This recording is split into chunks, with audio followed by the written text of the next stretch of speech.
Hey guys, my name is Zach, and today we're going to be concluding the review on the receiver from Sherwood that I have been reviewing for about a month now. So we're going to go ahead and dive right in and get started.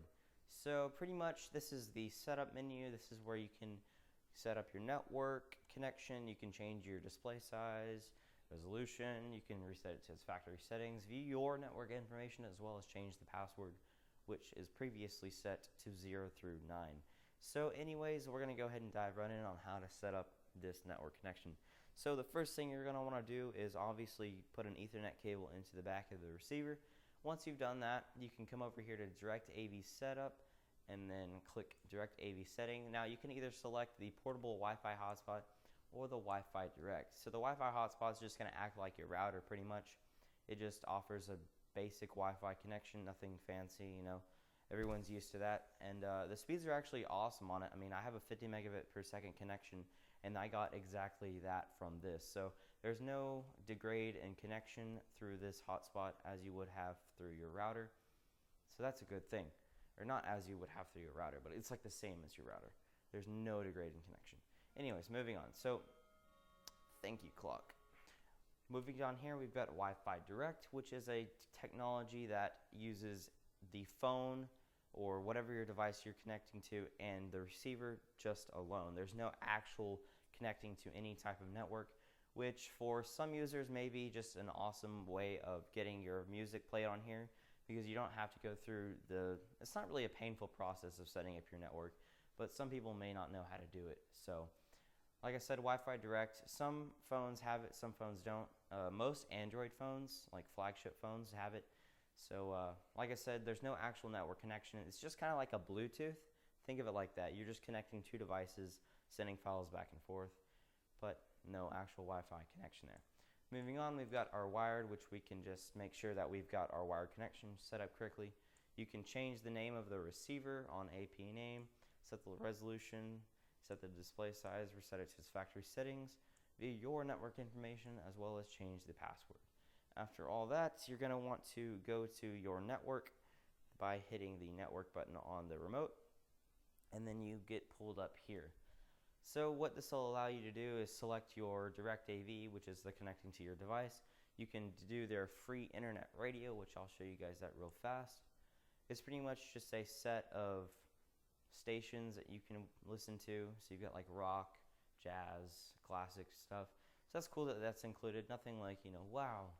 But hey, it's cool. It's free stuff, right? So yeah.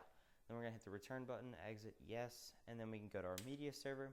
What this will allow us to do is connect a computer to the receiver through the network to send files through, such as like videos, photos. You can stream audio through Windows Media Player 12. That's a nice addition. And moving on to the star of the show, we've got the Direct AV. So what you're going to want to do before selecting that option is make sure whatever your device you're using is connected to the receiver's Wi-Fi hotspot, which you're going to want to make sure is on. So to turn that on, we're just going to go back to the setup menu. Select this, move over, portable Wi-Fi hotspot. As you can see, it'll start turning on. And then when it's turned on, we will connect our device to it through this menu or through whatever menu you have on your actual device. So as you can see, it just popped up right there. So it's just connecting like any normal network. And once we've got that connected, bam, we're done. So then we can hit the network button again and then come back to this page, select Direct AV, and then it's going to say waiting for your request. This is the part where you get on your device, download the app, open it, select your device through the Sherwood app. So come up here, product selection, make sure it's got the same receiver. Once it's done that, you're going to go back here, Direct AV, and this is where you can view your photos, videos, and audio. So unfortunately, for whatever reason, I cannot view my photos or my videos. It's probably because of an unsupported file format, which is just the same case as the music. As you can see, I have like 10 songs here. These are like all MP3s, but when I come to my artists, I have tons of stuff. So Macklemore and Ryan Lewis, nothing's there. That's because of an unsupported file format, such as iTunes AAC file, which is not read through the app, unfortunately. So you're going to have to get all your files converted into an MP3 file for them to be shown through the app, which is a bit unfortunate. I really wish that they would update this app to the point where you could see that, but I don't know. This hasn't been updated since iOS version 6, so it doesn't look like we're going to be seeing any update anytime soon, which is a little bit of a disappointment. Anyways, moving on to the Android side of this, we're going to make sure we are connected to the internet. So come down here, connect just like a normal connection, nothing fancy. Once we're connected, go download that app again, pull it up, wait for it to sync, and then come down here and hit W-Link. Come to our, and you can also select any of the stuff as you would on the page, just like in iOS. Come to the Direct AV. Now this one will actually allow me to view my videos and photos.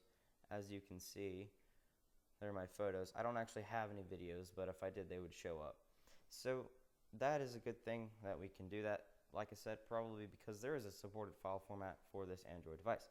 Anyways, moving on, as you can see, all our music is viewable and playable because of the fact that I took all of these from my iTunes, put them through my desktop, which would automatically convert them to MP3s or MP4s, and then I put them on my tablet, and now they're playable, which is awesome. So that's a good thing for Android. Now, one thing I'd like to note is that if you buy any songs through the Google Play Store, you know that they don't ever store on your actual music player on your tablet. They are on the Google Play music player. And what the app is going to do is it's only going to find music that's in its tablet music player. So if you've got something on the Google Play Store, then you're not going to have anything, or on the Google Play Music, then you're not going to be able to play it. So this Pinkerton song from Weezer, it shows up here, but it's not going to show up in my music library because it quote-unquote doesn't exist for the tablets. So what you're going to have to do is you're going to have to get on your computer and download the song to your computer and then put it on your tablet, so then you can play it through the app, which, like I said, it's a little bit inconvenient, but it's worth it when you can just simply pull up your tablet, connect to the Wi-Fi, and play something. And the nice thing about this Wi-Fi connection is that, like I said, it's just like any other Wi-Fi connection. There's no degrade in connection speed at all. So we've got really fast connections just like that of what you would connect to your normal router. Anyways, that's about it. There are a few things that I wanted to show you on the remote that I might have missed. We have a tone button, which will allow us to just set the tone of the audio. It changes it a little bit. We've got a test button so we can make sure our speakers are configured correctly. A channel level, which will allow us to actually set the volume level for each individual speaker, which is super cool.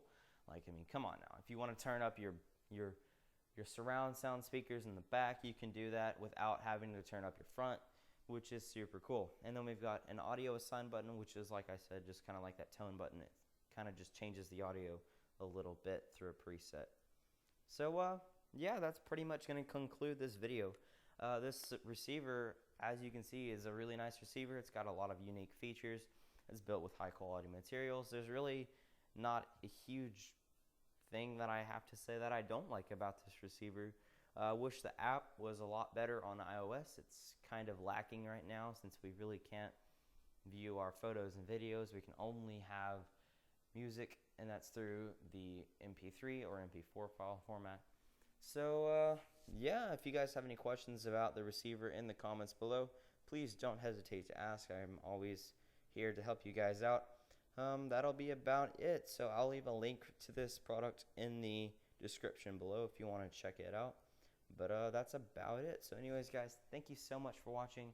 I hope you all have or had a great day, depending upon what time you're watching this. Anyways, guys, I'll catch you in the next one.